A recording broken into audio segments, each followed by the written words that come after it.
Hello, my name is Jaquan Shockley and welcome back to TableTips. Today we're going to be covering over the role methods in creating your character in D&D 5e. Let's get ready to roll. So in D&D 5e, there's about 3 different ways that you can acquire your stats, like the actual numbers inside of your character going into D&D. So there is the standard array, there is the role method, and then there's the point buy system. So we're going to cover each one of those just so you guys can understand how the numbers get integrated into your characters and how things kind of like separate out. So here we go. So first we're going to cover over the simplest method, which I believe is the simplest method, which is the standard array system. So the standard array system, when you are kind of putting the numbers together for your character, so you have strength, constitution, dexterity, like that big old list that you'll see by your character sheet. So what the standard array method is, they give you a set numbers. They give you they're giving you 15, 14, 13, 12, 10, and 8. Those are the only numbers that you can, plug into one of the ability modifiers. Well, not the ability modifier, sorry, the ability scores. So on your character sheet, you'll see the big square, which is the ability modifier, and then the circle underneath is the ability score. So the 15, 14, 13, 12, 10, and 8, those are going to be your ability scores that you plug in. So let's say, for example, you want your strength to be your highest. Out of that list, you're going to put 15 where the strength section is. And of course, that will make that stat the strongest. But now that you've used 15, you cannot use 15 again unless you plug it into somewhere else. And then let's say you want to be very, dexterous or dexterous? Yeah, it's dexterous. Let's say you want to be very dexterous after strength. So since you don't have 15 anymore, now you have 14. So also to put the numbers kind of into perspective, if you have a 15, and don't mind me, I have my list right in front of me. If you have a 15 in your ability score modifier, your ability modifier, if you have a 15 in your ability score, in your modifier, it's going to be +2. If you have a 14, that's going to be the same thing. Now, if you have a 13, you're going to have a +1. And the same thing for the 12. So depending on what number you have, that's how it usually works with the standard array.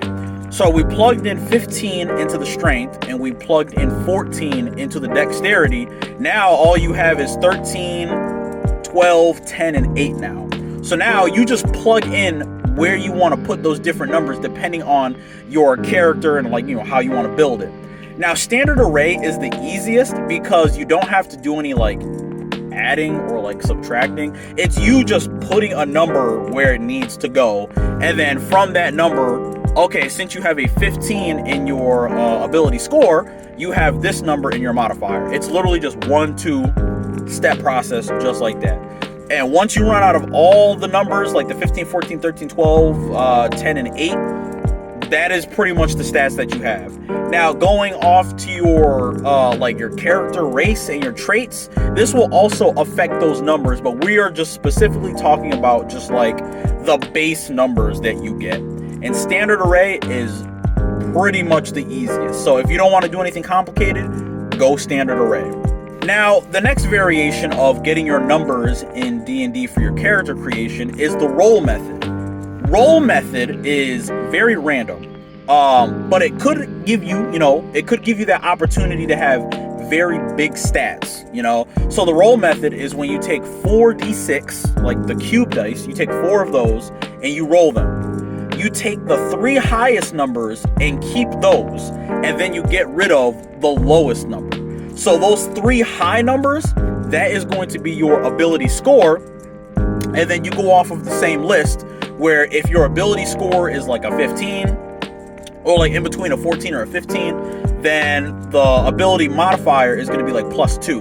Or if those 3 dice are in between a 10 and 11, then you would put +0 in your ability modifier. So basically, you're pretty much doing the standard array method, except instead of picking definite numbers, Now you are rolling those numbers for strength, dexterity, constitution. And like I said, the good thing about it is you could possibly have higher stats than what the standard array could give you. But also too, you could have lower stats, because what if you roll like all ones? Then it's like, okay, now I'm really low in this. So doing the standard array method, if you are committed, not the standard array. If you are committed to doing the roll method, then I have very big respect for you, and I commend you a lot, because you are leaving your character pretty much up to fate. Which, if you really kind of think about it, that's kind of how we're all here. We're just left to fate. We end up here with random stats, and we don't even have the choice to really pick what we have. So, I mean, afterwards, obviously, you can read books, you can go to the gym, you can buff up your stats after you're born, but that's a whole nother thing. But yeah, that's the roll method. That's if you want like random results, and we're gonna see what's gonna happen. Now, obviously, with the roll method too, how I work it is, if you use the roll method, whatever you roll is what you have. Because I know some people, they'll be like, oh, I got all threes, let me roll it again.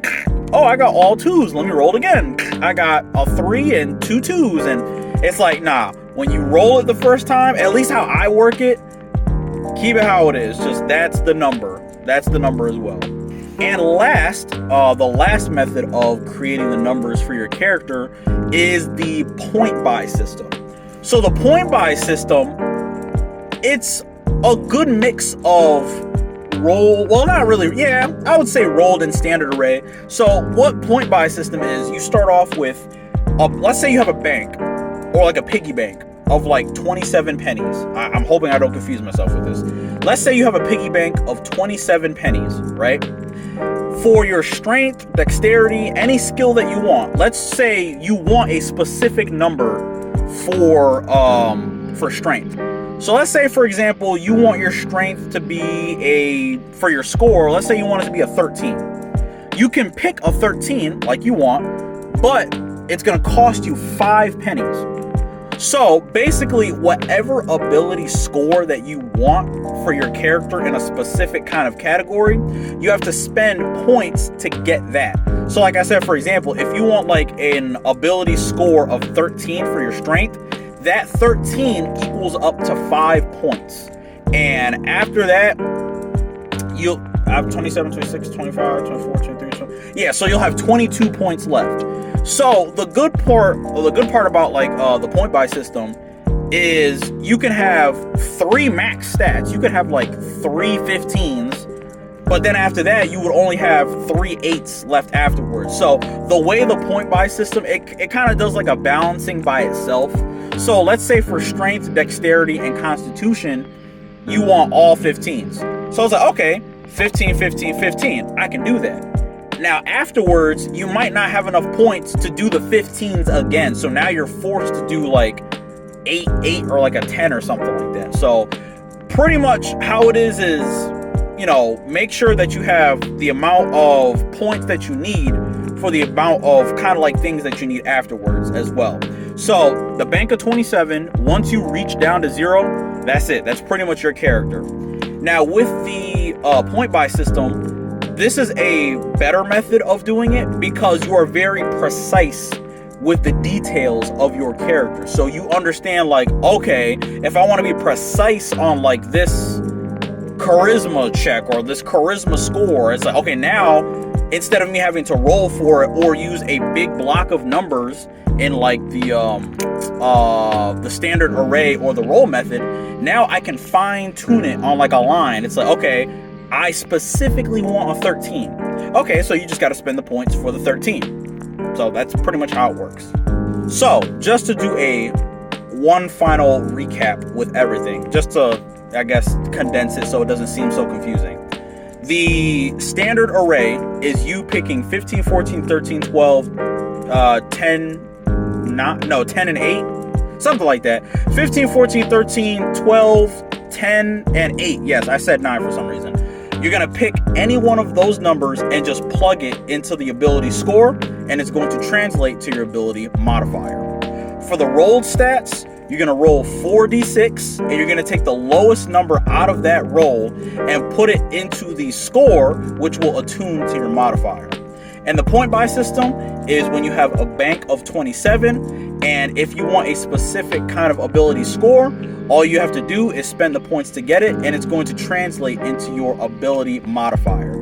So those are the 3 ways to roll stat numbers for your characters. And of course, later on, once we start getting into like traits and like races, this will change everything. So this is just how you get your base numbers. But I hope that this helped you out for the most part, and I hope that when you're making your character, you pick something that's very nice and very easy and simple for you, depending on how you want to work your character and have things over at the table. But I hope you guys enjoyed this episode of Table Tips, and I will see you guys in the next one. Adios.